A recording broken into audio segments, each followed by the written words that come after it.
जिन 12 सीटों पर 12 और 1 13 जो पारस जी का है, तो भारतीय जनता पार्टी रोहतास पहला, दूसरा औरंगाबाद 11 सीटें हैं जो जनता दल यू लड़ेगी। उसमें पहला है पटना, दूसरा भोजपुर, तीसरा गया। आज हमारी माननीय मुख्यमंत्री श्री नीतीश कुमार जी से वार्ता हुई और आने वाले समय विधान परिषद के चुनाव में दोनों दल मिलकर के चुनाव लड़ेंगे। आने वाले समय में विधान परिषद की 24 सीटों का चुनाव होने वाला है।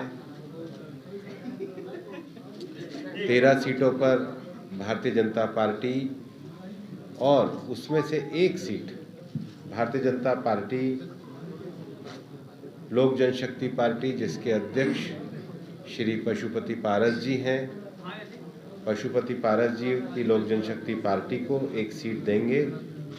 11 सीटों पर जनता दल यूनाइटेड ने लड़ने का तय किया। आपसी सहमति से हमारा ये निर्णय हुआ है और इस प्रकार से 11 सीटें जनता दल यूनाइटेड, 13 सीट, लेकिन उसमें से एक सीट भाजपा अपने सहयोगी को देगी। तो 12, 11 और 1 इस क्रम में हम लोग इस विधान परिषद चुनाव को लड़ेंगे। और हमारा ये मानना है कि विगत 4 चुनाव में जिस प्रकार से बिहार की जनता ने हमको आशीर्वाद दिया है, विधान परिषद चुनाव में भी जनता का समर्थन और आशीर्वाद हमारे इस मजबूत गठबंधन को मिलेगा। मैं विजय चौधरी जी से भी आग्रह करूंगा कि वो भी जदयू की ओर से आपको इसके बारे में समझाएं। हम लोगों की आपसी समझदारी इसी क्रम में बननी थी और स्वाभाविक रूप से इनके 13 थे तो ये 13 लड़ना चाह रहे थे, लेकिन हम लोगों के अलायंस में जो एक आपसी समझदारी का जनता दल यू और भाजपा का 50% क्या एक समझौता था, उसके तहत हम लोग 12 लड़ना चाह रहे थे। तो ये हम लोगों का की पुरानी इच्छा थी। इस पर कई राउंड हम लोगों ने बात की और रास्ता इसका निकला जब इन्होंने जैसा बताया कि एक सीट इनको सहयोगी दल पारस जी के लोजपा को एडजस्ट करने के लिए, उसमें सामंजस्य करने के लिए आवश्यकता थी। तो हम लोगों ने भी 11 सीट पे सहमति दे दी कि हमारे एक सहयोगी दल की भी साथ आ जाएंगे। तो जैसा कि उन्होंने बताया कि 12 पे भाजपा लड़ेगी, 11 पे हम लोग लड़ेंगे और एक सीट पर हमारे लोजपा पारस जी वाली लोजपा के उम्मीदवार लड़ेंगे। तो इस तरीके से ये समझिए कि एक बहुत ही अच्छा आपसी समझदारी का और बड़ा ही मजबूत निर्णय है। इससे कई तरह की भ्रांतियां भी दूर होंगी और आप लोगों के भी जो कयास चल रहे थे ये उस पर भी एक तरह से आज से विराम लगेगा और हम आपको आज कम से कम अपने 11 सीट बता देना चाहते हैं। ये भी क्लियरिटी ही आ जाएगी आप लोगों को, कोई फिर दुविधा नहीं रहेगी कि 11 सीट जो जदयू का हम लोग लड़ेंगे वो आपको बता देते हैं। शेष 13 इनको लड़ना है, उसमें से एक जो सीट अपने उनको देंगे ये दे देंगे।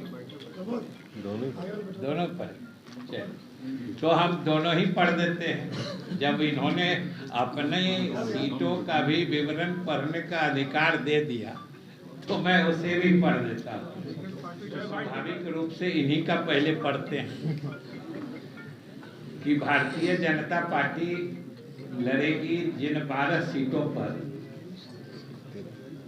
12 और 1 13 जो पारस जी का है। तो भारतीय जनता पार्टी रोहतास पहला, दूसरा औरंगाबाद, तीसरा सारण, चौथा सिवान, पांचवा दरभंगा, छठा पूर्वी चंपारण, सातवां किशनगंज, आठवां कटिहार, 9वां सहरसा, 10वां गोपालगंज, 11वां बेगूसराय, 12वां समस्तीपुर, 13वां वैशाली, जो ये अपने सहयोगी दल पारस जी के लोजपा को दे रहे हैं। अब इसके अलावा जो 11 सीटें हैं जो जनता दल यू लड़ेगी, उसमें पहला है पटना, दूसरा भोजपुर, तीसरा गया, चौथा नालंदा, पांचवा मुजफ्फरपुर, छठा पश्चिम चंपारण, सातवां सीतामढ़ी, आठवां भागलपुर, नौवां मुंगेर, 10वां नवादा, 11वां मधुबनी। इसलिए ये कंप्लीट जिसको कहते हैं पूर्ण आपसी समझदारी और सहयोग के तहत ये निर्णय हुआ है और हम लोग सब लोग मिलकर लड़ेंगे। और इसके बाद हम अपने सभी सहयोगी दलों को भी विश्वास में लेके पूरी मजबूती से लड़ेंगे और हम समझते हैं कि लगभग सभी सीटें हम लोग जीतेंगे।